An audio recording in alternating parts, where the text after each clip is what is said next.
What's up, ladies and gentlemen of YouTube? Boogie2988 coming at you live once again. I wanted to do a storytime video today, and it's about something that's going to be controversial. And I want to say before we get started here that it may end up sounding a little bit of woe is me or poor pity me. And if you don't want to hear that, I'm going to ask you now to go watch something else. You know, I'm sure Break.com has uploaded some hilarious prank videos that you could be watching instead. Go check those out. But I want to talk about what it's like to be big and what it's like to be this size, because a lot of people ask questions all the time here on YouTube. Boogie, how did you get so big? Why are you so big? Don't you care about yourself? Don't you care about your health? Why don't you get some exercise? Why don't you go do sport? I don't know, that's one of my favorites. Why don't you go do sport? You're right, I'll join the NFL. But they also ask, you know, what's it like being in that body? What's it like being trapped under all that weight? What's it like inside your head?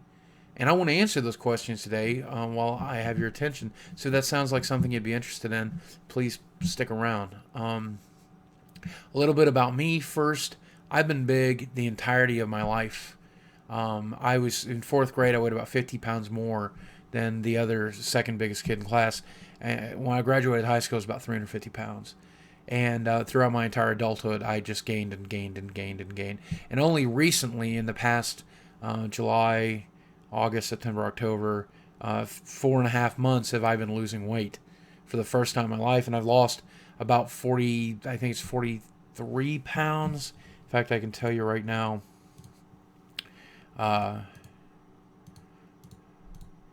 In the past while, I've lost 46 total pounds. So I'm pretty excited about that, and I'm pretty happy about it. And for the first time in my life, I feel like I have control of it. And that is one of the biggest things. When I was a kid, I had little to no control over it. You know, there's a lot of junk food around the house. There's a lot of garbage. My mom was feeding me wrong on purpose. There was soda pop and candy bars. People say, well, in order to be that big, you must be eating 4,000 or 5,000 calories a day. And you're right, man. I really, really was. I was packing it in. And people, you know, oh, how did you eat so much? Well, as it turns out, the average American right now is eating about 3,000 to 3,500 calories a day. So I was really only eating 25, 30% more than that, but I was still packing it in. And you get into this cycle that a lot of people I don't think realize. And I hate to quote a fat bastard from the Austin Power movies, but he says, I eat because I'm sad, and then I'm sad because I eat. But that is the cycle that you get into. Like, you eat because you're sad and you're miserable and you're unhappy, and eating feels good. It makes you happy on some level. And then the fact that you're getting fatter makes you sadder. So you eat and you get sad and you eat and you cry, you eat, cry. Eventually, most people my size will eat while crying about the fact that they're eating. You know, but you do it anyway. You repeat the cycle. You repeat it, you repeat it, repeat it. And that cycle for me, it started at a very, very early age. Because I've been dealing with depression for the majority of my adult life and a large part of my teenage years. And depression and overeating tend to go hand in hand. Some people don't like to eat when they're depressed. Some people do. Some people crave it. And depression is a part of who I am. It's always going to be a part of who I am. And these days, the past 4 or 5 years, I've learned to work around that depression and succeed despite that depression. In fact, in a lot of ways because of that depression, because my YouTube experience was because I was depressed. I was reaching out to you guys when I created my first YouTube video. But ever since I was a kid, I mean, that cycle continued and continued. And that's what you have to do. You have to break that cycle.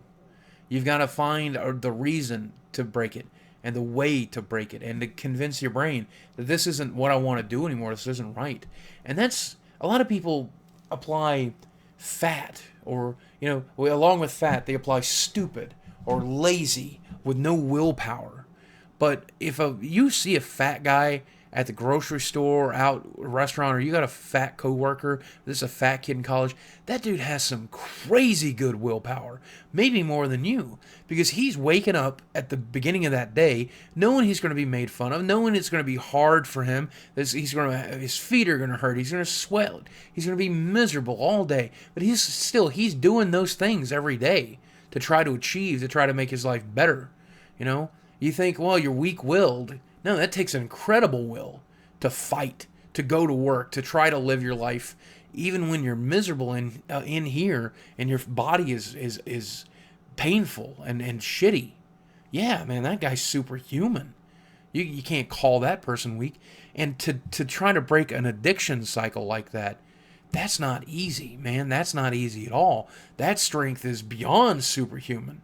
Like, not a lot of people can break an addiction like alcoholism or gambling or drug addiction, mental, physical dependence on something, especially when they still have to do it 3 to 5 times a day. Because when you try to break food addiction, when you try to break that cycle, you have to still eat 3 or 4 times a day. You just have to eat the foods that don't make you happy. You have to still do it. It's like doing methadone. It's like showing up at a methadone clinic when you're recovering from heroin. 3 times a day, 5 times a day. So it's hard. Once you're in that cycle, it's really, really hard. And it becomes complicated by the fact that it's difficult to exercise at this size. Like, I can't, people say all the time, why don't you go do sport? Yeah, I'll just go join the NFL. What are you talking about? Why don't you get a gym membership? I could barely use a gym membership, man. I can barely walk out to my car. You want me to go running on a track? Why don't you go for a 20-minute walk? 20-minute walk, man. 5-minute walk, if that. And I do that, but it's really painful. My knees going out, my legs are going out, my back is going out. And you have to have an incredible strength of will to want to suffer that way, to want to put yourself through that. Not an easy thing to do. And along with being big comes the ostracization, being made fun of by everyone, just everyone, even the people you like, even the people that you call your friends, man. They've got Snyder marks every once in a while, much less strangers, much less, rivals. And it's sad because this is an addiction and a cycle like any other. Like, take alcoholism, for example, which is a terrible, terrible addiction, a terrible disease. My father was an alcoholic, and it eventually cost him his brain. When you're in the beginning and mid stages of alcoholism, you're probably still quite attractive. You're probably still quite friendly, jovial. You get along well with people at the bars. You get along well with your friends. You get along well, But when you're fat and you're just starting to put on weight, you're fat, you're unattractive, you're lazy, you're gross, you're whatever, the fat ass, the piece of shit.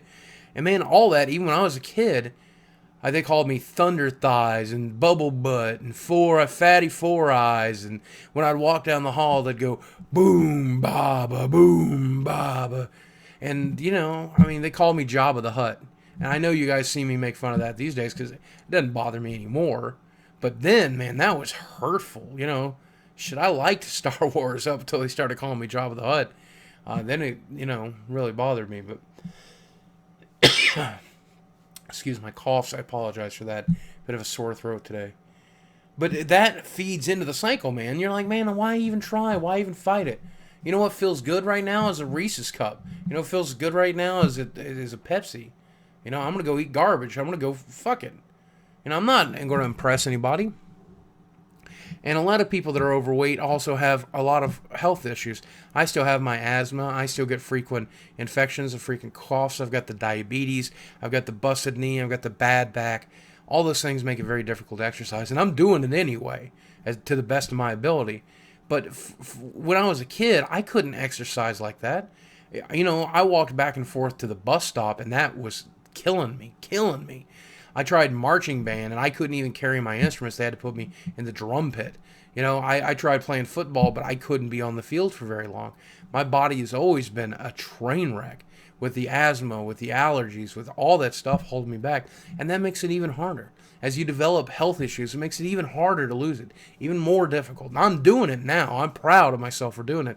But for those of you who are watching this who have yet to start beating it, who have yet to start taking strides, man, I know how hard it is. And I hope you guys who are watching this, who are skinny, who are healthy, who don't have somebody in their lives that they love who are overweight and don't have a way to understand it, I hope you can take a little bit of understanding away from this, knowing that they're trying to beat the cycle. They want to. That's what you guys ask me all the time.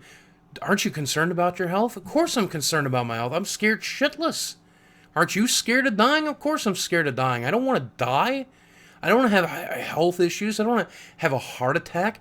I don't want to leave my fiance. I don't want to leave the people I love. I don't want my YouTube career to end early. Of course I want to do something about it. It's just really hard to do. And finally I'm doing it. I mean, I'm making no excuses. I'm finally there. I'm kicking its ass. I'm happy. I'm proud of that. You know, it's going to take a while to do.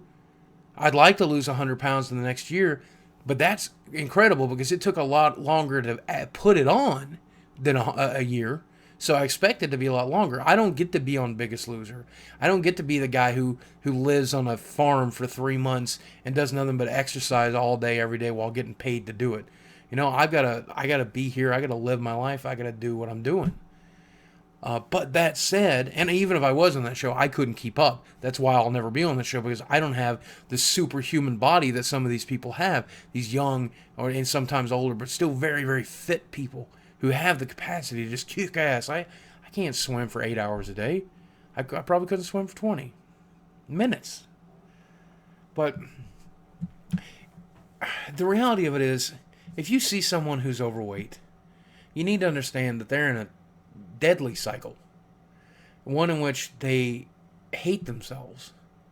Most of us, some of us don't. Some of us are happy being fat, but most of us probably hate ourselves. Most of us are aware of the health implications. Most of us are aware that we're cutting our lives short. Most of us are depressed. Most of us are sad. Most of us are upset. Most of us are fighting it to the best of our ability, and we're just losing. And if you saw an alcoholic laying on the side of the street, some homeless guy, you saw a drug addict going through withdrawal symptoms, you'd pity that guy. You know, I'm not asking for your pity. I don't want your pity. I personally, I don't really personally give a shit how you feel about me. Like, love me, hate me, that's fine. I prefer that you love me, I guess, and because I love having your friends. I love having you guys as friends. I love that. But if you end up hating me, it's no skin off my back. I can accept it. That's fine. You call me fat, you call me shitty. But for the kid in class who's putting on some weight, that fat, gross guy you see in the cafeteria or at the buffet every once in a while, cut that guy some slack. You know? Like, understand that this is hard. This is really hard. It's the hardest thing I've ever done, and I've done some really, really hard shit. But that's another story for another time. And as always, guys, I thank you for indulging me when it comes to these storytime videos. I hope one day to revisit this topic, and I hope I look about 200 pounds lighter when I do. For those of you who are overweight and you're fighting, keep up the good work. Try to beat it. It's not easy. It's really not. I don't know that I'll beat it.